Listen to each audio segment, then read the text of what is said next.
Congress BRS కు ఫిబ్రవరి tension పట్టుకుందా?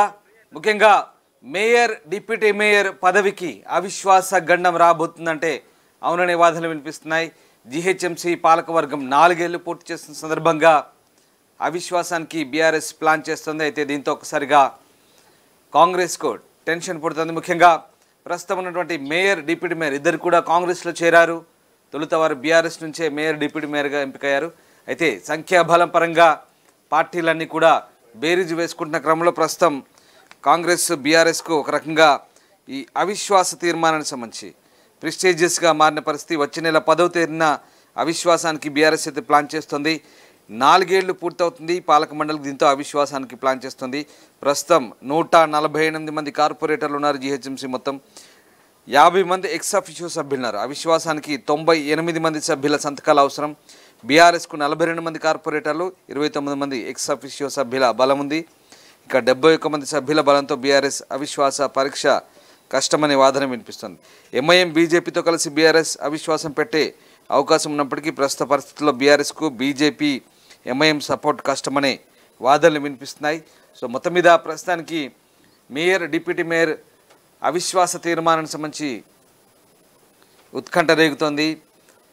ఇక జీహెచ్ఎంసీలో సంఖ్యాబలం పరంగా ఏ రకంగా ఉందో ఒకసారి చూస్తే కనుక ఎన్నికల సందర్భంగా కాంగ్రెస్ 2 సీట్లు మాత్రమే గెలిచినప్పటికీ లింగోజిగడ బీజేపీ కార్పొరేటర్ ఆకుల రమేష్ గౌడ్ మృతితో జరిగిన ఉప ఎన్నికల్లో కాంగ్రెస్ గెలిచి 3 అయ్యారు. తర్వాత పరిణామాలతో బీజేపీ నుంచి 3, బీఆర్ఎస్ నుంచి 18 మంది చేరడంతో ఆ పార్టీ బలం 24 చేరింది. అలాగే ఎంఐఎం 44 స్థానాల్లో గెలవగా ఒకరు మరణించారు. 2 రాజీనామాలు చేయడంతో ప్రస్తుతం 41 మంది ఉన్నారు. బీజేపీ 48 స్థానాల్లో గెలవగా ఒకరు మరణించడంతో జరిగిన ఉప ఎన్నికల్లో ఓటమితో 47 మంది అయ్యారు. తర్వాత గుడిమల్ కపూర్ కార్పొరేటర్ మృతి చెందడం, కొందరు పార్టీలు మారడంతో ప్రస్తుతం వారి బలం 39 ఉంది.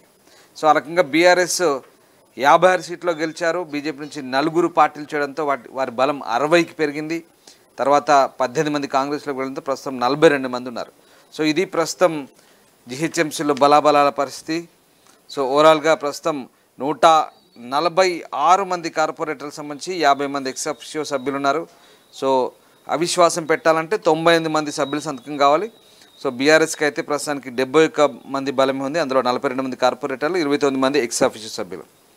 ఎంఐఎం బీజేపీ కలిస్తే బీఆర్ఎస్కు పని సులువే అవుతుంది. కానీ ఇప్పుడున్న పరిస్థితిలో ఎంఐఎం అలాగే బీఆర్ఎస్ బీజేపీతో కలుస్తున్న మేయర్ డిప్యూటీ మేయర్ గద్దె దించేందుకు వాళ్ళు సహకరిస్తారనేది మాత్రం ప్రశ్నార్థకంగా మారిన పరిస్థితి. సో వచ్చే నెల 10వ తేదీన బీఆర్ఎస్ అయితే అవిశ్వాసానికి ప్లాన్ చేయబోతుంది.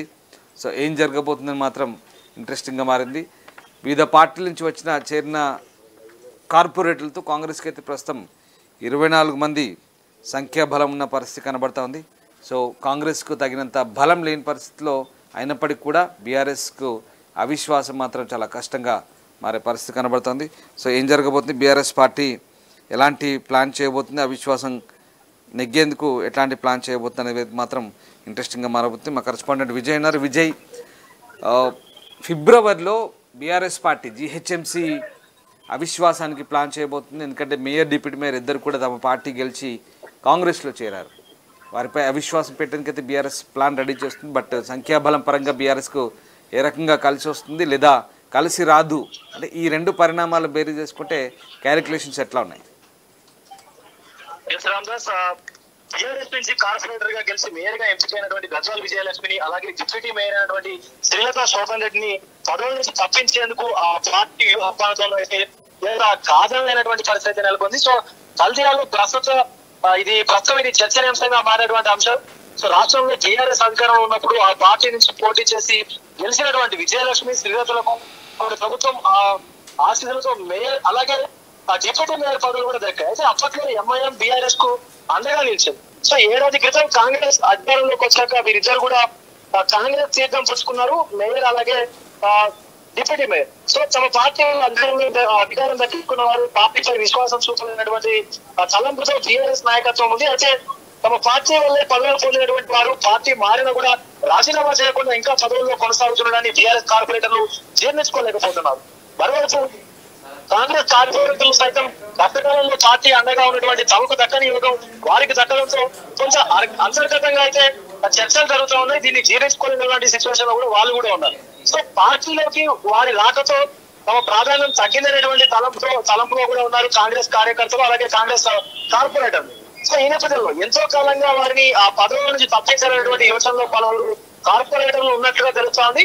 అలాగే జిహెచ్ఎంసీ యాక్ట్ మేరకు పదవీ బాధ్యతలు చేపట్టాక 4 ఏళ్ల వరకు వారిపైన అవిశ్వాస తీర్మానం పెట్టేటువంటి అవకాశం లేదు. సో జిహెచ్ఎంసీ పాలక మండలి ఎన్నికలు 2020 డిసెంబర్ లో జరిగినప్పటికీ మేయర్, డిప్యూటీ మేయర్ మాత్రం ఫిబ్రవరి 2021 11వ తేదీన అయితే బాధ్యతలు చేపట్టారు.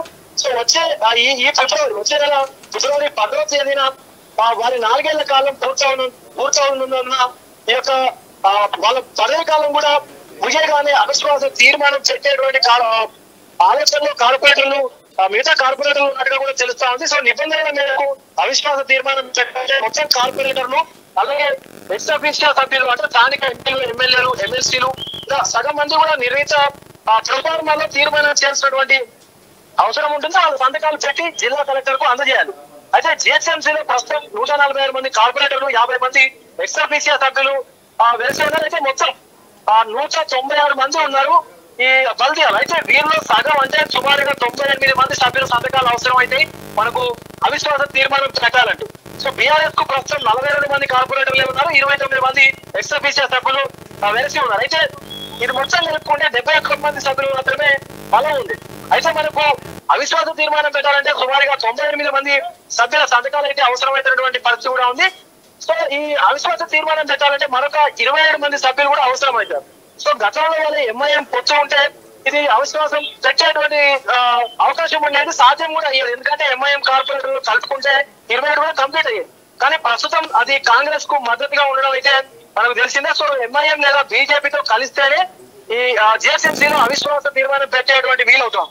సో ఈ నేపథ్యంలో బీఆర్ఎస్ ఎలాంటి వ్యూహం ఆచరించడం అనేది కొంత ఆసక్తిగా అయితే మారింది, అటు రాజకీయ వర్గాల్లోనూ ఇటు జిహెచ్ఎంసీ అధికారులను కూడా. సో ఇప్పుడు ఏం జరుగుతుంది అనేటువంటిది మాత్రం చెప్పలేమని, ఆ పార్టీ ఎవరికి మద్దతు ఇస్తుందో ఎప్పుడు ఉపసంహరించుకుంటుందో చెప్పలేమని కూడా అంటా ఉన్నారు. సో రాజకీయ పరిశీలకులు ఏం జరిగేందుకైనా ఆస్కారం ఉందంటున్నారు కూడా. కొంత రాజకీయ గతంలో మనం చూసుకున్నట్లయితే జరిగినటువంటి కొన్ని సంఘటనలు కూడా వాళ్ళు ఉదాహరిస్తా ఉన్నారు. ఈ నేపథ్యంలోనే మరి మేయర్ కుర్చీకి గంధం పొలిసి ఉందని చెప్పేసి కూడా అంటా ఉన్నారు. అయితే డిప్యూటీ మేయర్ కు సైతం ఇదే వర్తిస్తుంది అని చెప్పేసి కూడా అంటున్నారు రాజకీయ ప్రముఖులు.